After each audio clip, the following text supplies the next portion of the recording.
नमस्कार मित्रों, YouTube channel economics by Vinod sir पर आपका स्वागत है। कैसे आप लोग?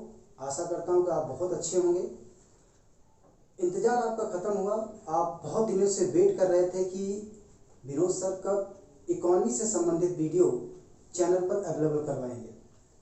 तो मित्रों, आज के बाद आपको इस चैनल पर जो भी परीक्षाएं आ रही हैं या होने वाली हैं उनसे संबंधित वीडियो जो इकोनॉमिक्स से संबंधित है, करंट से रिलेटेड है, कॉन्सेप्ट से रिलेटेड है, वो आपको मिलने वाले हैं।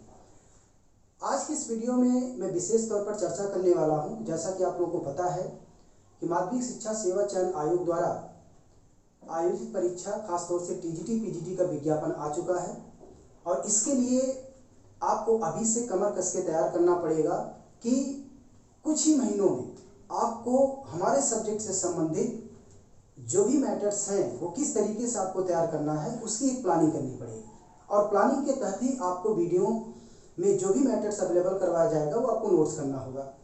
तो खास तौर से कुछ बातों को ध्यान में रखते हुए ही आप इकोनॉमिक खास तौर से सामाजिक विज्ञान या पीजीटी के लिए आप इससे संबंधित जो भी हमारे मैटर्स हैं आप समयबद्ध वीडियो के माध्यम से आप नोट कर सकते हैं।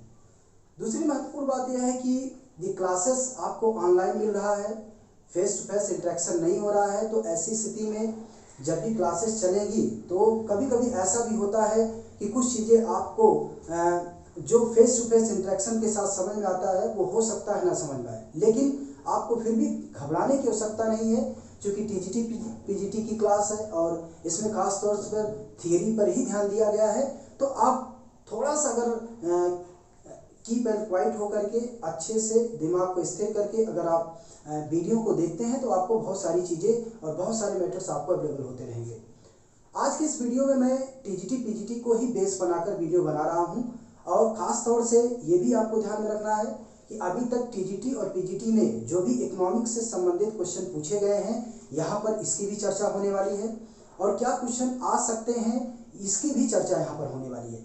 लेकिन उसमें जो सबसे महत्वपूर्ण चीज़ होगा वो आपका कॉन्सेप्ट होगा, इकोनॉमिक टर्मिनोलॉजी होगी, करंट का मैटर्स होगा, जो कि अभी तक जितनी परीक्षाएं होने वाली हैं या जो परीक्षा होगी उसी पर आधारित होगा। तो गाइस, आपको थोड़ा सा कीप एंड क्वाइट होकर के बी केयरफुली आपको थोड़ा सा इस वीडियो पर ध्यान देना होगा। बाकी सिस्टम आपको समझ में आ जाएगा कि हमारे वीडियो में आपको किस तरीके से मैटर आपको अवेलेबल हो रहा है। तो आइए हम थोड़ा सा इसी पर हम चर्चा करते हैं और उसके बारे में जानते हैं कि किस तरीके से अर्थशास्त्र का इतिहास या इसका विकास क्रम प्रारंभ हुआ। क्योंकि सामान्य तौर पर जब आप किसी सब्जेक्ट को पढ़ना स्टार्ट करते हैं तो थोड़ा सा उसका कालक्रम यानी विकास क्रम आपको समझना पड़ता है। तो आइए थोड़ा उसी पर चर्चा करते हैं। यहाँ पर आपको जो भी वीडियो मिलेगा वो बेसिकली अर्थशास्त्र या इकोनॉमिक्स से ही संबंधित होगा और इससे रिलेटेड जो कॉन्सेप्ट हैं वो ध्यान में रखकर आपको बताया जाएगा। तो सबसे पहले आपको जानना है कि अर्थशास्त्र है क्या या अर्थशास्त्र का क्या अर्थ है, व्हाट मीन्स इकोनॉमिक्स। तो गाइस, सबसे पहले तो ये ध्यान रखिएगा कि अर्थशास्त्र की जब हम परिभाषा की बात करते हैं तो इसके लिए अलग अलग अर्थशास्त्रियों ने समय समय पर अलग अलग टाइप से परिभाषा विकसित की है, जिससे अर्थशास्त्र का विकास कालक्रम धीरे धीरे बढ़ता गया और आज के आधुनिक काल में इसमें लगातार परिवर्तन होते रहे हैं। बट अगर हम इसको थोड़ा सा बैकग्राउंड अगर आप पीछे की तरफ जाएं तो जैसा कि आप लोग जानते हैं अर्थशास्त्र पुस्तक की जो रचना की थी वो सबसे पहले आप जानते हैं कौटिल्य ने की थी। कौटिल्य जैसा कि आप जानते हैं चंद्रगुप्त के महामंत्री थे। इन्होंने उनके समकालीन खास तौर पर देखा जाए जो वहाँ की राजनीतिक व्यवस्था थी,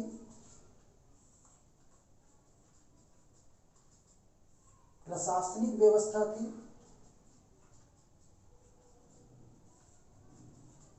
उसके बारे में वर्णन किया था।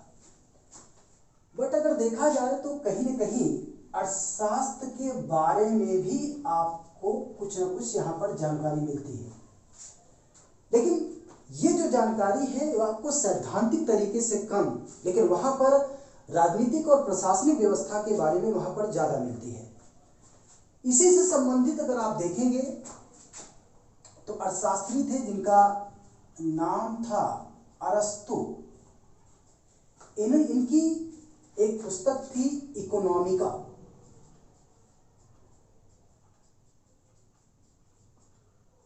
इसमें इन्होंने हाउस मैनेजमेंट की बात की थी।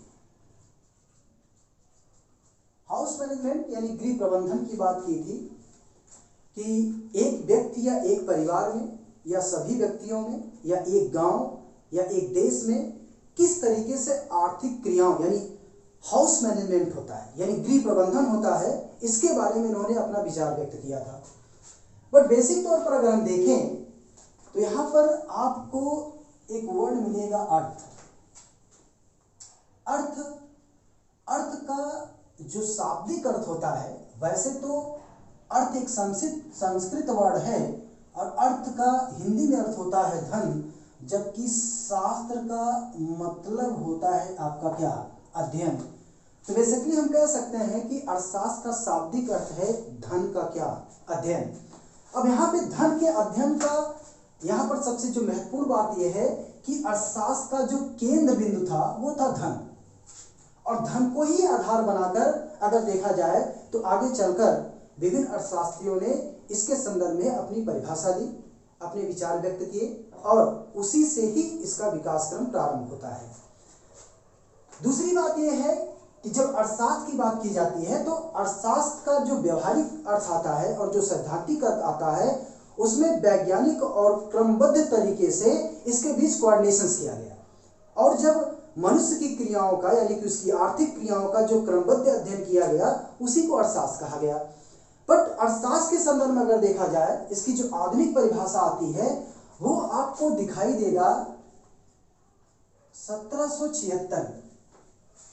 1776 में स्कॉटलैंड के अर्थशास्त्री थे जिसका नाम था एडम स्मिथ। और ये ऐसे व्यक्ति थे जिन्होंने पहली बार अर्थशास्त्र को विभिन्न स्रोतों के माध्यम से मनुष्य की आर्थिक क्रियाओं को क्रमबद्ध तरीके से इंक्लूड करते हुए अर्थशास्त्र को परिभाषित किया। और इसके लिए अगर आप देखेंगे तो इनकी एक पुस्तक आई 1776 में ही। उस पुस्तक का नाम था an inquiry into the nature and causes of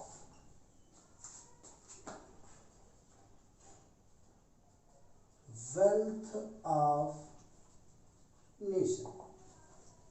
यानी ये पुस्तक जब 1776 में प्रकाशित हुई, उस समय पहली बार एडम स्मिथ ने अर्थशास्त्र को धन का विज्ञान बताया था। क्या बताया था? धन का विज्ञान या संपत्ति का विज्ञान बताया था। यानी अगर देखा जाए तो बेसिकली उस समय धन का विज्ञान या संपत्ति के विज्ञान के रूप में इन्होंने राज्य अर्थव्यवस्था की चर्चा की थी। किसकी चर्चा की थी? राज्य अर्थव्यवस्था। यानी अर्थशास्त्र उस समय राज्य अर्थव्यवस्था के रूप में था और धन को ही आधार बनाकर उसके कारणों की जांच करके, खास तौर पर अगर देखा जाए तो एडम स्मिथ ने जिस तरीके से यानी क्रमबद्ध तरीके से अर्थशास्त्र का विकास किया, इसीलिए आज के सेक्शंस में अगर देखा जाए तो एडम स्मिथ को ही फादर ऑफ इकोनॉमिक्स कहा जाता है, यानी अर्थशास्त्र का पितामह कहा जाता है। अर्थशास्त्र का पितामह का मतलब यह था कि पहले ऐसे अर्थशास्त्री थे जिन्होंने अर्थशास्त्र यानी राज्य अर्थव्यवस्था के बारे में चर्चा किया कि किस तरीके से विभिन्न स्रोतों यानी आर्थिक क्रियाओं को क्रमबद्ध तरीके से व्यवस्थित करके अर्थशास्त्र को डिफाइन किया जाए, उसके संबंध में इनकी विचारधारा आई। और इन्होंने बेसिक तौर पर अगर देखा जाए तो इन्होंने धन को सबसे केंद्र बिंदु रखा और मनुष्य की आर्थिक क्रियाओं को धन से ही जोड़ दिया, धन को ही आधार बनाया और आधार बनाया, लेकिन आर्थिक मनुष्य के रूप में इन्होंने जो अर्थशास्त्र की परिभाषा दी, उस व्यवस्था के रूप में अगर देखा जाए तो कहीं ना कहीं अगर देखा जाए तो इनकी जो परिभाषा थी वो धन पर केंद्रित होने के कारण क्या थी? संकुचित थी। अब संकुचित थी, मनुष्य को आर्थिक आधार बनाया, भौतिक आधार बनाया, तो धन तक ही केंद्रित रखा। तो इस संदर्भ में अगर आप देखेंगे तो कुछ अर्थशास्त्री आते हैं जिनका नाम था कार्लाइल। अब इन्होंने क्या कहा? इन्होंने इनका देखा जाए तो इनकी आलोचना की, और आलोचना की, बताया कि अर्थशास्त्र एक गणित विज्ञान है। इसका मेन फंक्शन ये था कि इन्होंने अर्थशास्त्र को संचित दृष्टिकोण को रखते हुए, धन को केंद्रीभूत बनाते हुए, धन को ही आधार बनाया। इसलिए इन्होंने इनकी आलोचना की कि अर्थशास्त्र गणित विज्ञान है। लेकिन अगर हम देखें तो एडम स्मिथ के समर्थक अर्थशास्त्रियों में भी अगर आप देखेंगे तो इनके समर्थन कुछ अर्थशास्त्रियों ने किया था, जिसमें एक तो थे आपके रिकार्डो, दूसरे थे आपके J.S. मिल। इसके अलावा अगर आप देखेंगे J.B. से, ये ऐसे अर्थशास्त्री थे जिन्होंने एडम स्मिथ के सिद्धांतों का समर्थन किया। इसीलिए अगर देखा जाए तो एडम स्मिथ को चूंकि प्रतिष्ठित संप्रदाय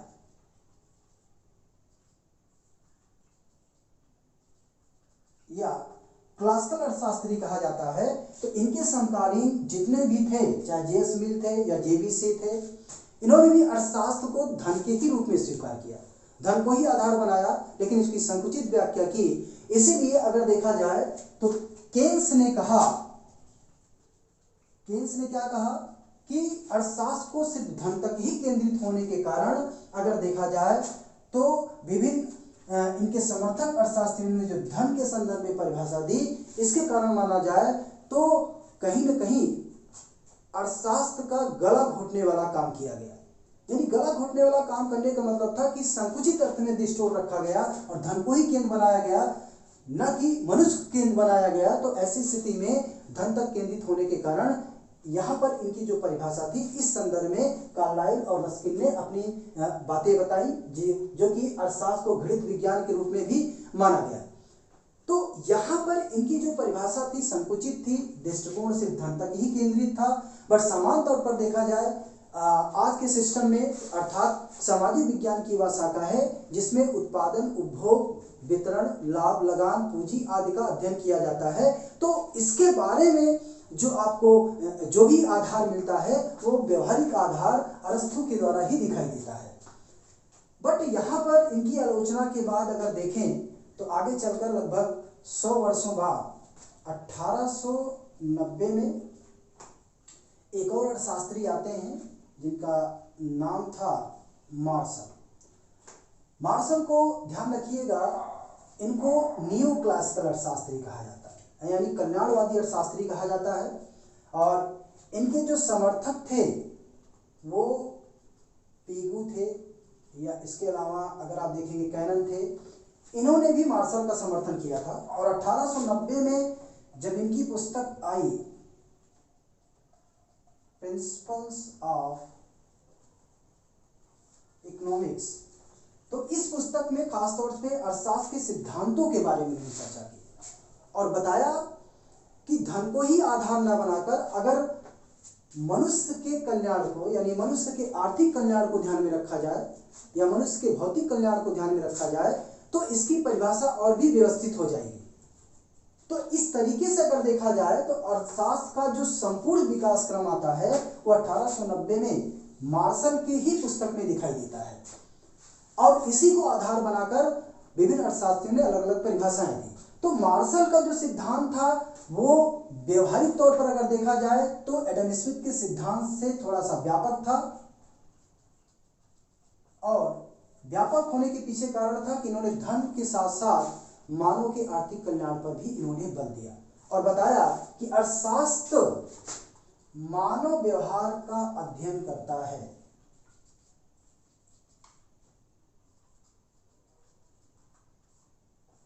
मानव व्यवहार का अध्ययन करता है, यानी economics is study of human behaviour. यानी इनका जो सेंट्रल पॉइंट था वो मानव था, न कि धन। और इन्होंने बताया कि मनुष्य धन के लिए बना है, न कि धन मनुष्य के लिए।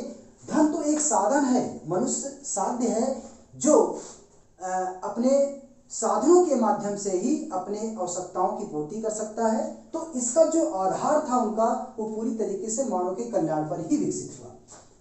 आगे चलकर अगर हम देखें तो एक और अर्थशास्त्री आते हैं जिनका नाम था रॉबिन्स। Robins,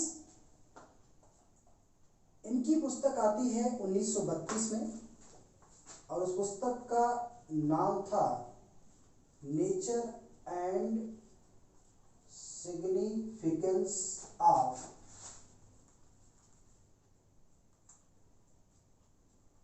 economic science. यानी जब ये पुस्तक 1932 में प्रकाशित हुई तो इस पुस्तक में पहली बार रॉबिन्स ने बताया कि मनुष्य के पास जो धन की मात्रा है वो सीमित है, यानी स्कैर्सिटी है। लेकिन जो मनुष्य की आवश्यकताएं हैं वो अनंत है। उनकी परिभाषा क्या थी? परिभाषा ये थी कि मनुष्य के पास जो धन की मात्रा है या साधन की मात्रा है, अब साधन की अगर बात की जाए तो साधन की इन्होंने कहा कि जैसे भूमि है, पूंजी है, श्रम है, साहस है, संगठन है, इसकी जो मात्रा है वो सीमित है, जबकि आवश्यकताएं क्या है? अनंत है। तो इन्होंने कहा कि साधन और आवश्यकताओं के बीच किस तरीके से इसका उपयोग किया जाए ताकि मनुष्य अपनी आवश्यकताओं की पूर्ति कर सके। इसीलिए यहां पर अगर देखें तो इनके सिद्धांत में चुनाव या संतुष्टि की बात निकल कर आती है, और बताया कि विभिन्न साधनों का किस तरीके से वैकल्पिक प्रयोग करके वस्तुओं सेवाओं का उत्पादन किया जाए और मनुष्य के आर्थिक कल्याण को ऊंचा किया जाए। तो यहां पर अगर देखें तो इनकी परिभाषा थी वो खास तौर से इन दोनों की परिभाषा से ज्यादा विकसित थी, ज्यादा वैज्ञानिक थी। अर्थात अर्थशास्त्र का जो विकास कालक्रम था इनके द्वारा जो दिया गया वो और भी आगे बढ़ता गया। तो कहीं ना कहीं अगर देखा जाए रॉबिन्स की जो परिभाषा थी वो वैज्ञानिक तरीके से और भी व्यवस्थित थी, और साधनों संसाधनों का किस तरीके से प्रयोग करके अपनी आवश्यकताओं को, इच्छाओं को पूरा करने के लिए इनका जो सिद्धांत आया वो बहुत ही महत्वपूर्ण रहा। अब इस स्थिति में अगर हम देखें तो रॉबिन्स ने खासतौर से अर्थशास्त्र को चुनाव का विज्ञान बताया। रॉबिन्स ने अर्थशास्त्र को चुनाव का विज्ञान बताया, जबकि मार्शल ने अर्थशास्त्र को आदर्श विज्ञान बताया। तो इसका मतलब है कि ये वास्तविक विज्ञान के बिल्कुल करीब था। अब इस संदर्भ में अगर आप देखें तो यहीं पर एक और अर्थशास्त्री आते हैं जिनका नाम था सैमुअल्सन, और इनकी एक पुस्तक आती है foundation of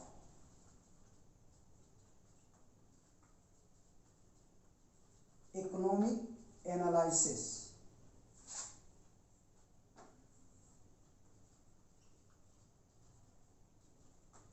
foundation of economic analysis. और इस पुस्तक में पहली बार अगर देखा जाए तो यहां पर सैमुअल्सन ने अर्थशास्त्र को विकास का अर्थशास्त्र कहा। यानी पहली बार सैमुअल्सन की परिभाषा में विकास शब्द की बात की गई, और इन्होंने ही अपनी परिभाषा में स्थैतिक दृष्टिकोण के बजाय डायनेमिक यानी परिवर्तित परिभाषाओं पर विशेष बल दिया, और बताया कि विकास की प्रक्रिया में अगर देश का आर्थिक विकास होता है तो ऐसी स्थिति में मनुष्य के आर्थिक कल्याण का स्तर और भी ऊंचा हो जाएगा। तो यहाँ पर अर्थशास्त्र के क्रम में यानी विकास क्रम में अर्थैतिक न होते हुए परिवर्तित दृष्टिकोण अपनाते हुए अगर देखें तो समय को भी सैमुअल्सन ने ध्यान रखा और उसी को आधार बनाते हुए अर्थशास्त्र के विकास क्रम को कुल राष्ट्रीय आय, कुल रोजगार के द्वारा परिभाषित किया। तो सैमुअल्सन की परिभाषा में भी जो दृष्टिकोण दिखाई देता है वो विकास की अवस्था को बहुत व्यवस्थित तरीके से परिवर्तित करता है कि किस तरीके से किसी भी देश की अर्थव्यवस्था को विकास क्रम को आधार बनाते हुए वहाँ के लोगों का विकास किया जाए, वहाँ के लोगों का आर्थिक कल्याण किया जाए, वहाँ के लोगों का भौतिक कल्याण किया जाए। तो इनकी परिभाषा का भी जो पॉइंट मिलता है वो और भी व्यवस्थित और भी क्रमबद्ध तरीके से दिखाया गया। इसके बाद अगर हम देखें तो आगे चलकर एक और अर्थशास्त्री हैं, इनका नाम है J.K. मेहता। जैसा कि आप लोग जानते होंगे ये इलाहाबाद यूनिवर्सिटी के विभागाध्यक्ष थे और इन्होंने भी अर्थशास्त्र के संदर्भ में अपनी परिभाषा दी जिसे आवश्यकता विहीनता की परिभाषा विकसित की। आवश्यकता विहीनता कहा यानी कि आर्थिक सुख की बात की गई, इच्छाओं को व्यवस्थित करने की बात की गई, इच्छाओं को संतुष्ट करने की बात की गई। और उन्होंने कहा कि वास्तविक सुख उसमें व्यवस्थित है, यानी वास्तविक सुख की प्राप्ति तभी हो सकती है जब अपनी इच्छाओं को समाप्त कर दिया जाए। यानी कि इनका जो सिद्धांत था वो आवश्यकताओं और इच्छाओं के संदर्भ में था जो वास्तविकता के बिल्कुल करीब होता है। तो अर्थशास्त्र की जो परिभाषा दी वो कहीं ना कहीं अगर देखा जाए तो सबसे विपरीत थी और सबसे अलग थी। तो आज के संदर्भ में अगर देखें तो इन परिभाषाओं के आधार पर कहा जा सकता है कि कहीं ना कहीं अगर देखा जाए तो अगर अर्थव्यवस्था के विकास का क्रम में अगर अर्थशास्त्र की बात की जाए तो अर्थशास्त्र सामाजिक विज्ञान की शाखा है, सामाजिक विज्ञान की शाखा है। और सामाजिक विज्ञान की शाखा का जो सेंट्रल पॉइंट है उसका जो मेन आधार है वो है साधन और संसाधन। तो साधन और संसाधन का जो आधार बनाया गया वो सामाजिक विज्ञान की शाखा के रूप में अर्थशास्त्र का जन्म हुआ। और यहीं से अगर आप देखेंगे तो कहीं न कहीं साधन का सीमित प्रयोग करते हुए उसका वैकल्पिक प्रयोग करते हुए दो चीजों पर बल दिया गया।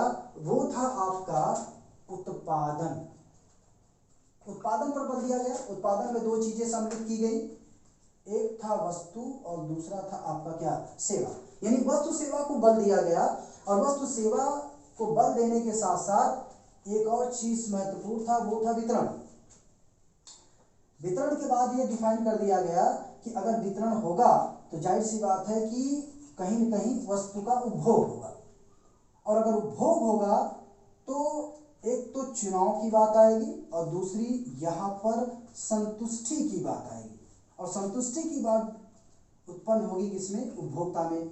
यानी उपभोक्ता जब फर्में उत्पादन करेगी तो उन साधनों संसाधनों के बीच सबसे पहले चुनाव करेगा और चुनाव करने के बाद ही उत्पादन करेगा। तो उपभोक्ता अपनी संतुष्टि यानी मांग के अनुसार ही बाजार से वस्तुओं का क्रय करेगा और वस्तुओं का क्रय करेगा तो वहां पर वो क्रय करेगा अपने उपभोग के लिए।